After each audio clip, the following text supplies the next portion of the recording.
India is a huge country with over 28 states and 8 territories, 1.4 billion people, and 22 official languages. There is tons of diversity, both cultural and culinary. So today we are doing a special rapid fire episode where we are looking at 24 dishes from across this amazing country so we can learn that there's more to India than just samosas and butter chicken. Hi, my name is Bhargavi and I live in Mumbai, India. But I'm originally from a small city in the state of Maharashtra called Amaranda. The dish that I'm going to talk about today is Amrakhanda. It is derived from two Sanskrit words, Amra meaning mango and Khanda meaning sugar candy. Amrakhanda brings together the lusciousness of hunkered and rich, vibrant flavors of mangoes. It is usually paired with puris and fulkas and shared with loved ones. These days, as we have all moved away, it's harder to create those magical moments.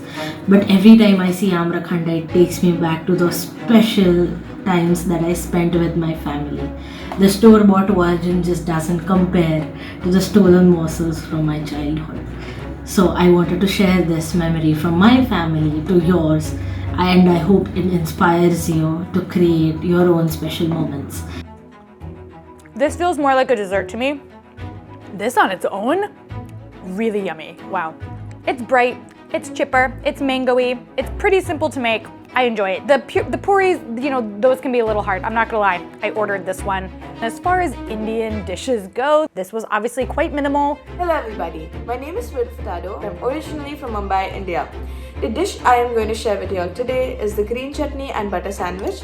So to make this sandwich, you need to take 2 slices of white bread, apply the salted butter evenly on both the slices and slather it with the green chutney. The chutney gives it a nice refreshing minty flavor and the butter gives a nice rich smooth consistency to it.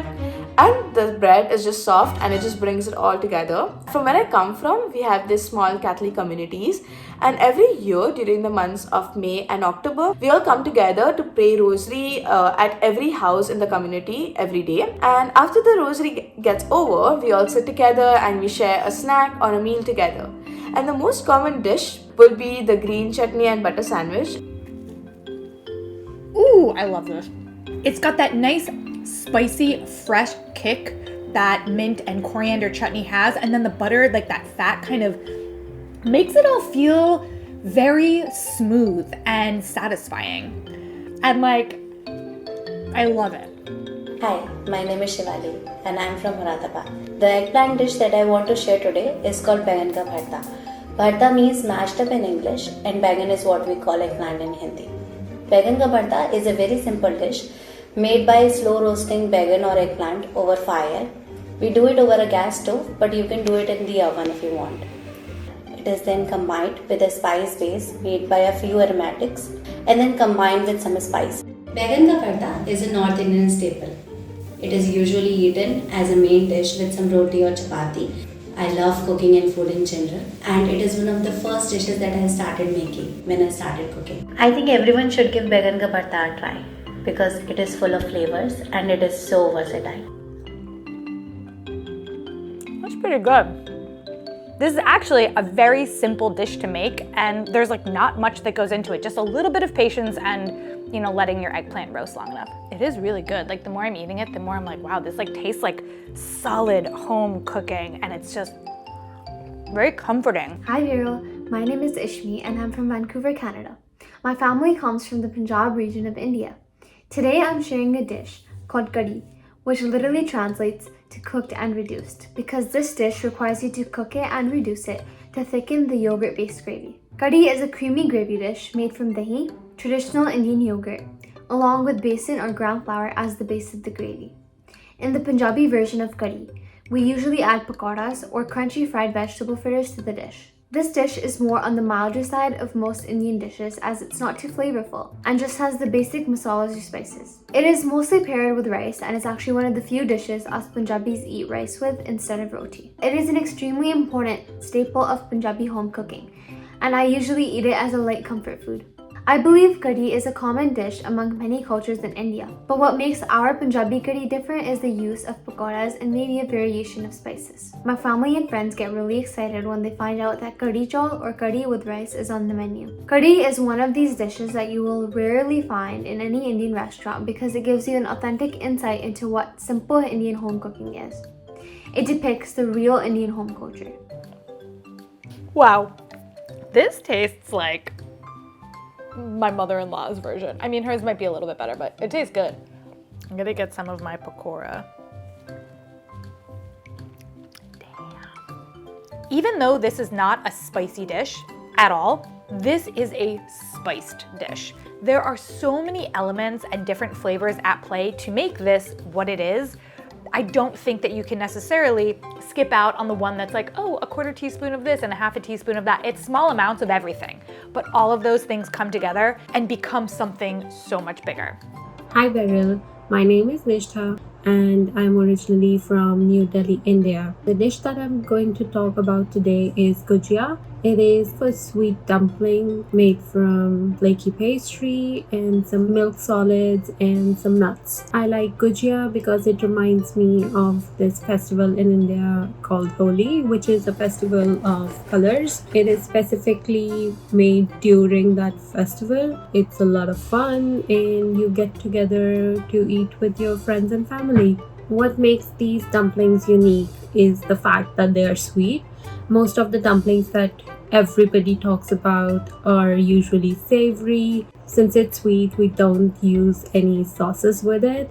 It's just eaten as it is. For a first-time cook, they could seem very intimidating. It has a lot of different ingredients in it, but once you get to know the ingredients, it's just a bunch of chopping and just mixing them together and deep frying them. It's a dish that I grew up eating with my family. So these dumplings aren't necessarily an everyday dumplings. They are more specific to Holi and can be found like 15 or 20 days ahead of the festival. It's gifted to remind people of our culture. These are sweet dumplings and I'm pretty sure you haven't tasted anything like that. It's not that sweet, but it has this like amazing condensed milk kind of flavor going on. And the nuts are crunchy and the coconut, even though there wasn't that much of it, is like really nice and rounding. I wouldn't say this is a beginner dumpling to make at all, but like was really fun. And I now can say that there is at least one Indian dessert that I really like, other than ras malai. If any of these dishes so far are interesting to you, let me recommend Masterclass, the sponsor of today's episode. The reason I'm recommending Masterclass is that they have amazing culinary lessons on so many topics, including Indian cooking. Outside of that one lesson, Masterclass literally has thousands of lessons from experts all around the world. Members of Masterclass get access to all of these lessons for just $10 a month, which is billed annually. Outside of using their Indian cooking lessons, I've actually used Masterclass to help me train Asha when we got her as a puppy. Because of those classes, she's able to be off leash, she has amazing recall, and she knows some tricks. Sit. Good girl. Paw. Good girl. Outside of teaching you how to do Indian cooking, there are tons of other amazing cooking classes, including vegetarian cooking classes, classes to improve your skills, which is one that I probably need for my knife skills.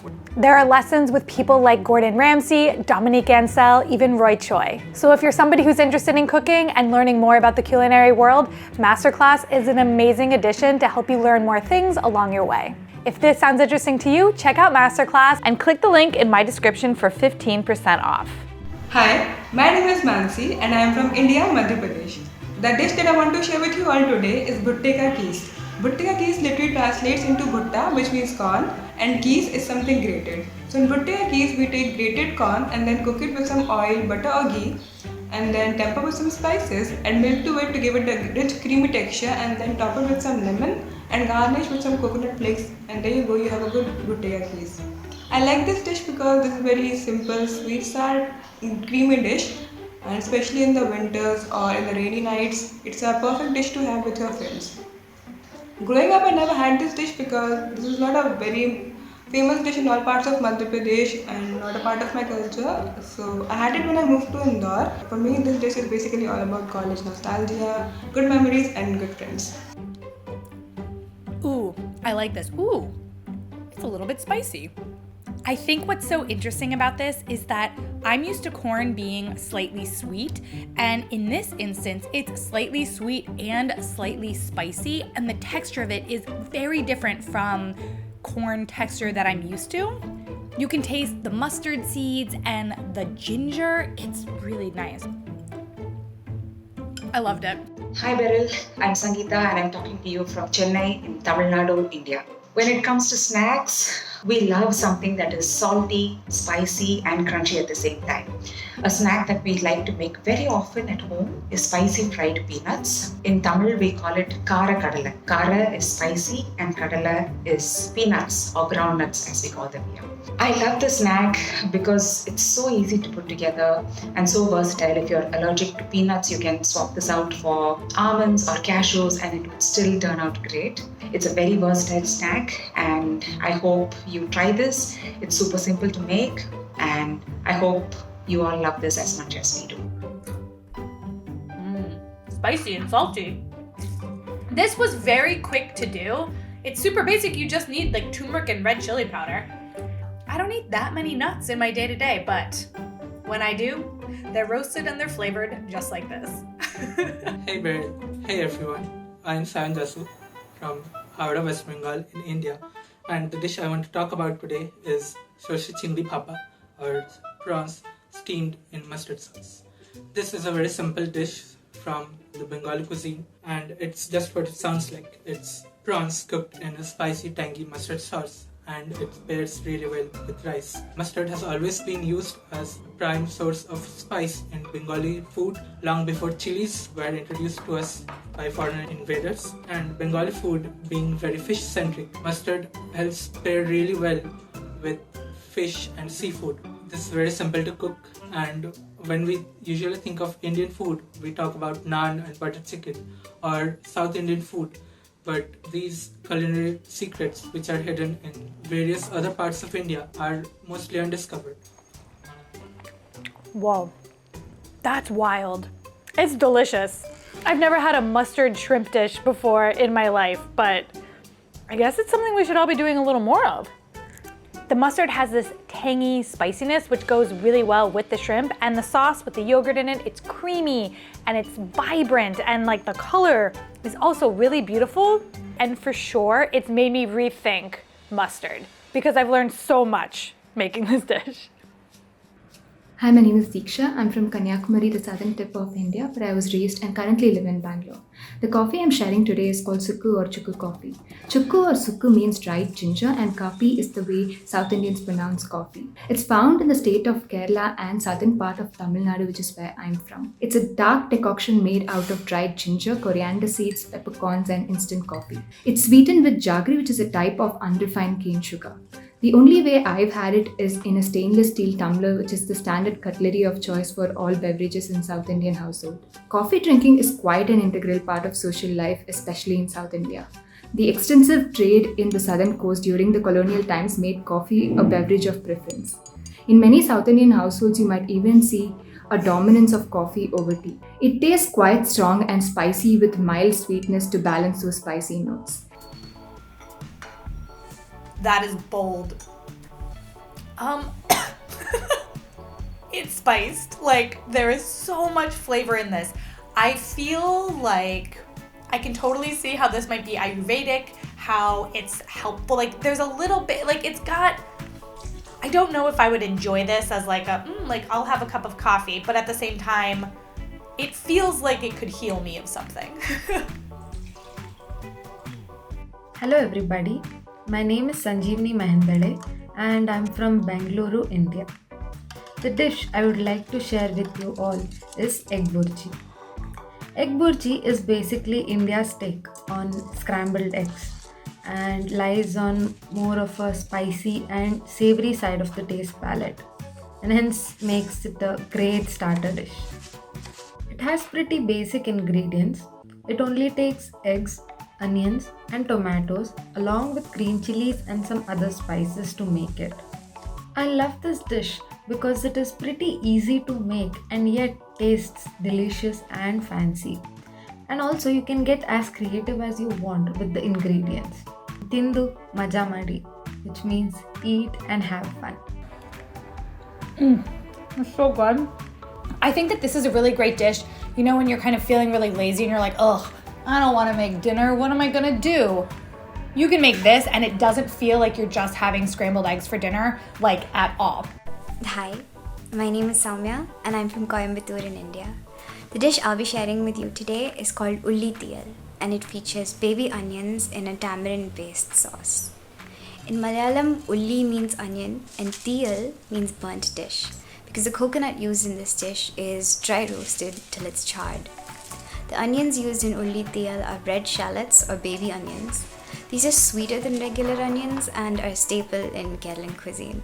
In this dish, the baby onions are sautéed in coconut oil and then allowed to simmer in the gravy.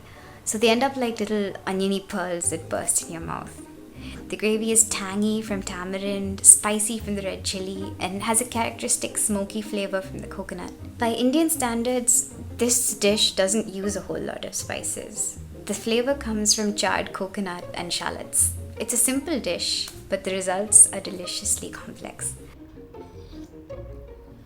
Wow, I can't believe I made this. The onions are so soft. The coconut is just like heavenly. And there's like an element of sweetness from the tamarind and the sugar that you put in it that just kind of like, I mean, Caroline cuisine is just really special and it's truly, truly incredible. Hi, my name is Pavitra and I'm from Kerala in South India. So today I'm going to introduce you all to a different variant of shaved ice. It's called Isurdi in our native language Malayalam. Isurdi is basically a shaved ice mixed with flavors and ingredients like sarsaparilla syrup and pickled mangoes and pickled beetroot and some extra toppings. It's basically in 3 different flavors, salty, sugary and a mix of both. All over India I have seen so many variants of shaved ice and my personal favorite is our Isurdi and I haven't seen it anywhere else in India. That's wild. It is salty and sweet. Wow. I don't think I've ever had anything like this before. You have like the vinegary pickle flavor with a follow-up note of caramel and vanilla.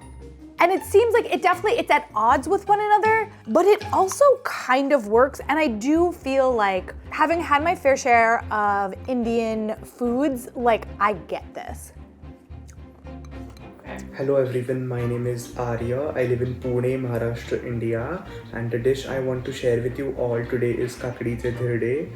Kakadiche dhirde are Indian savory cucumber pancakes which are paired with yogurt. They are soft, melt in your mouth and crunchy at the same time, which saves your palate from going monotonous. My grandmother used to pack these for me in lunch at the school, and this is one of my most fond memories. Kakadiche dhirde are not that popular in India. Cucumbers are generally used mainly for raitas which are paired with biryani. I hope you all like this dish as much as we Maharashtrians do. Wow. I've never had anything like this in my life. You can actually taste the cucumber and there's still some crunchiness to it. This is one of those dishes where I think if you're interested in trying out Indian cooking but are a bit intimidated by it, which I think is fair enough, this is super simple, does not have that many ingredients, and is very easy to execute. Hi, my name is Jharna and I'm from New Delhi, India. The dish I want to talk about today is Palak Pa Chart, or spinach leaf fritters chaat in English. Chaat is essentially a sweet and savory street food. It is a riot of colors and flavors. The base of Palak Pa Chart is deep fried spinach leaves which are lightly coated in a batter of chickpea flour and water till they are golden, crisp and perfect. The bed of these spinach fritters is then topped with a layer of slightly sweet, slightly tart yogurt, and then goes on top a sweet and sour tamarind chutney along with spicy and sour green chutney. Then you put a spice mixture or chaat masala along with roasted cumin seed powder for the classic flavor. Chaat has become ubiquitous all over the Indian subcontinent, but it originated from North India, especially the state of Uttar Pradesh.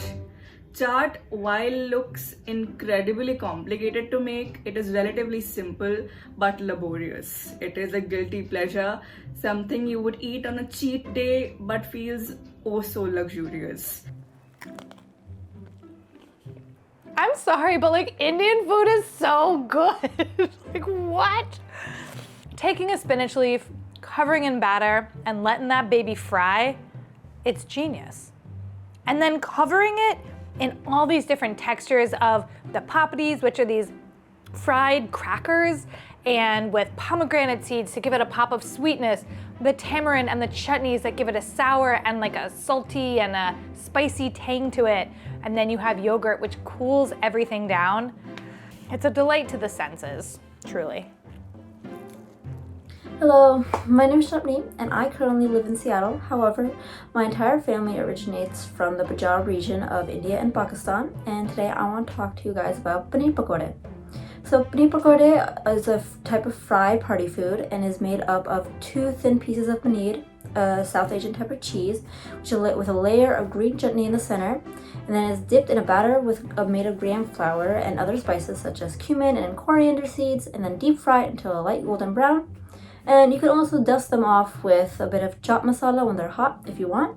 And they're usually served with imli or tamarind chutney. I love them when they're just fresh, just right out of the fryer, and the inside's still soft and it almost melts in your mouth, and the outside's crispy yet chewy. And I personally just find it a great finger food. The vibe of the batter feels a little bit more like fried pancake batter. The eno that you put into it makes it very fluffy. If you like paneer, you would definitely like this dish. Paneer pakora, always a good time, 10 out of 10. Hi everyone, I'm Minu. I live in Kochi, a city in the state of Kerala, also known as God's own country in India. The dish I want to talk to you about today is called inji puli or puli inji. So inji is ginger and puli is tamarind, and I think it is rightfully named so.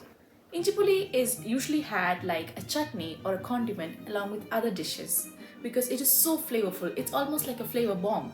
Inji puli has a brown, dense, almost jammy kind of consistency. It is one of those humble dishes which can elevate anything that it is paired with.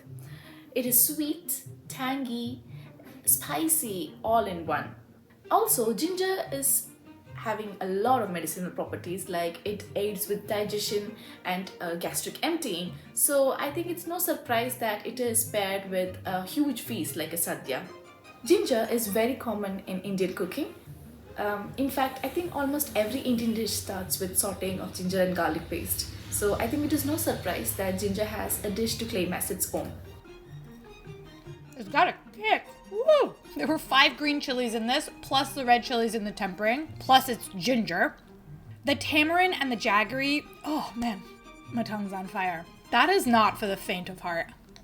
The tamarind and the jaggery give it this kind of caramelly sweetness, so paired with the very spicy spiciness of it, it's nice. I mean, it's not even, but the pairing is there.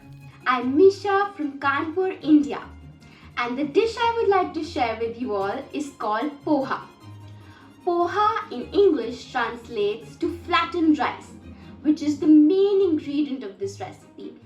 And unlike many other Indian recipes, Phha does not require a lot of spices to make. It gets its yellow color from the turmeric added. I like to top my Phha off with some roasted peanuts, chopped coriander, and the juice of half a lemon. Phha is originally from the city of Indore in Madhya Pradesh, but almost all states have their own variations. I love how quick and easy it is to make.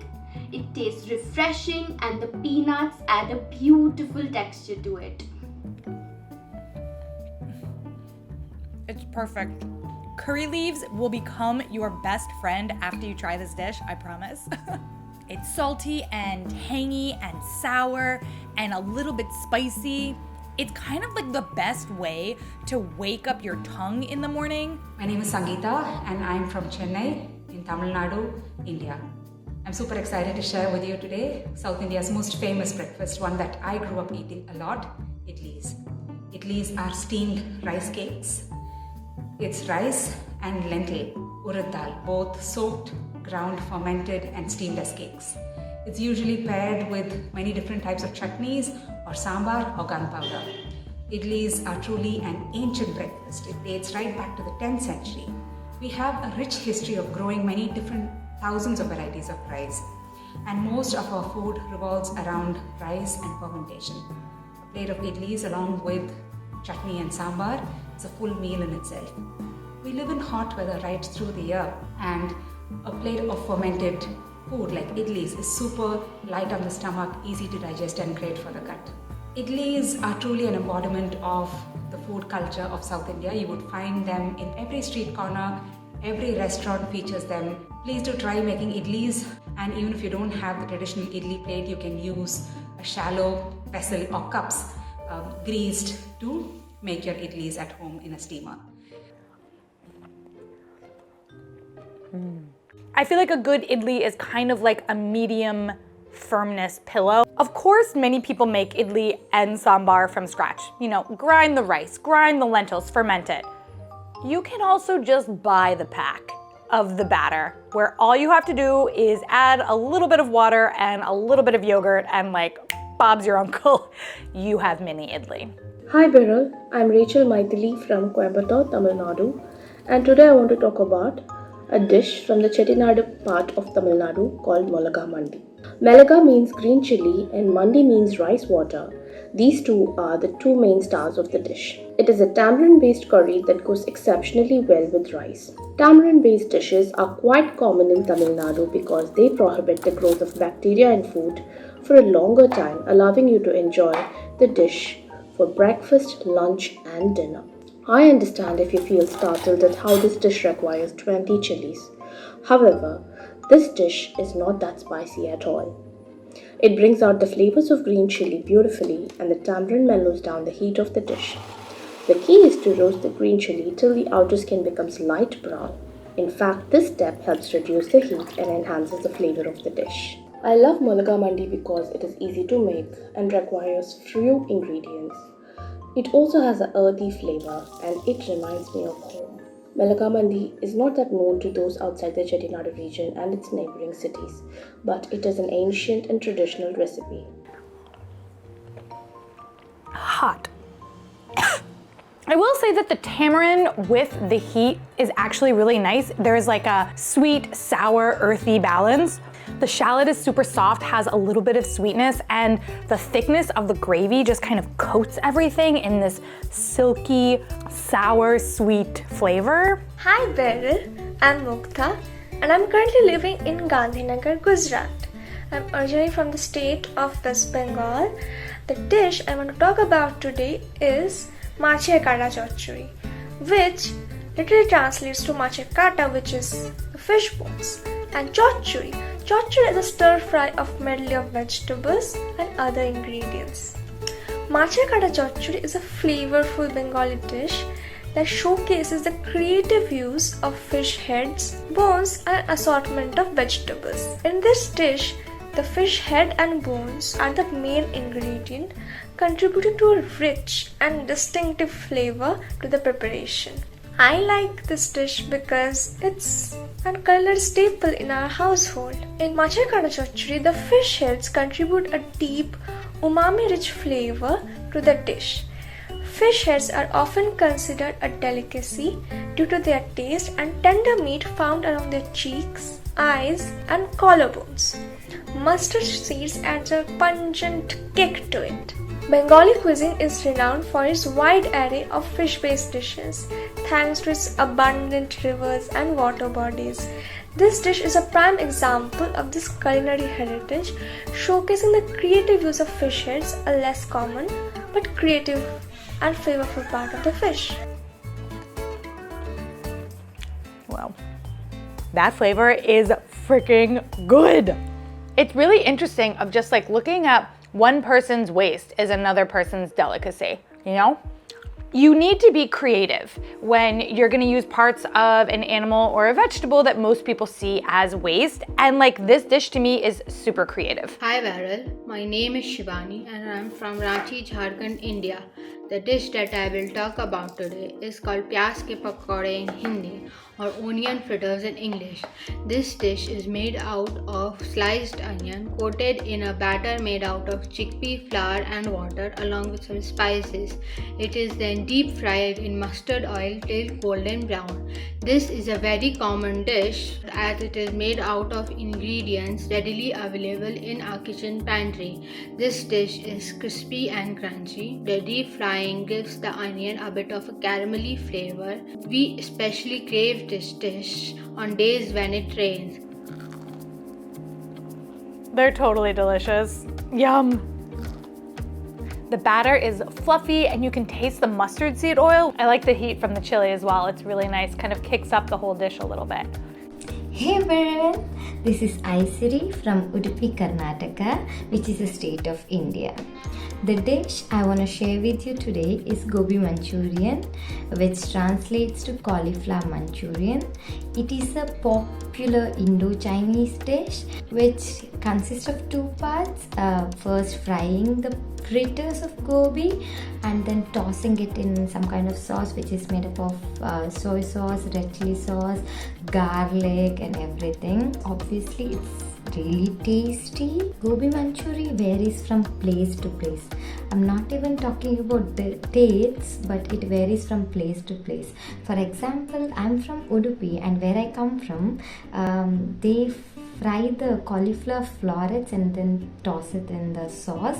But once when I visited Chikmagaluru, they shred the cauliflower and make some balls out of it and then toss it in the sauce. This dish is not an everyday dish because it consists of a lot of sauces and it's fried in oil, but once in a while everybody loves to enjoy this dish.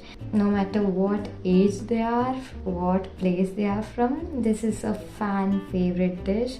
Whenever Gobi Manchurian is there, everybody is like craving. That smell of Gobi Manchurian, that is breathtaking. It's delicious. The sauce though is what makes this so good. I love how the batter is still crunchy even though I put it in this sauce. It's spicy and it's sweet and the cauliflower is the perfect vessel for that amazing sauce. Hi Beryl, my name is Asta. I'm originally from India and moved here 18 years ago. Hi, my name is Ashni and I was born in Oregon and I'm 9 years old. The dish that we want to talk about is Maggie Masala instant noodles, vegetable version. It's made in many Indian households. It's basically the Indian version of cup noodles. And it has a spice mix that includes Indian spices like turmeric and red chili, giving it its nice yellow color and the spicy kick. And then people include a good mix of vegetables like onions, peas, carrots, a little bit of cilantro on the top to give it that extra boost and the extra Indianness. I like this dish because it's a combination of Indian food and noodles. I love spicy food. I love it when my mom makes it for me and I always get to hear her childhood stories and I love it when she puts extra spice. I love Maggie. The flavor of it's so nice because it's a little bit spicy. Adding all these vegetables makes it so much more filling and they have like a nice little crunch still because they didn't cook or boil them for that long. I hate to say it, but the amul cheese is really good. It's got this very like balanced and light flavor. Spicy, sweet, it's Maggie, so it's definitely delicious. Hi everyone, my name is Bhavna. I live in Rishikesh in Uttarakhand state of India. What I will be sharing with you today is known as chai and pakoda. So pakodas are basically sliced potatoes and onions in a seasoned gram flour batter. You can actually add any veggie you like. What I think goes well with pakodas is coriander chutney. So to make it, you take some coriander leaves, chop some green chilies in, season it with some salt and you blend it together and it's ready. The rainy season in India is from mid-June to September and then again from October to December, so we have a double party. In India, you can find a pakoda stall almost at every street corner, and it's mandatory for a tea stall to be near it, right? So the best part about all of this, except for eating it of course, is the aroma of chai that fills your house. And in rainy season, you have to have adrak wali chai, which is ginger tea. It just hits the right spot, I think. Oh my god. It's like the perfect amount of heat from the green chili, and my homemade coriander chutney is so good.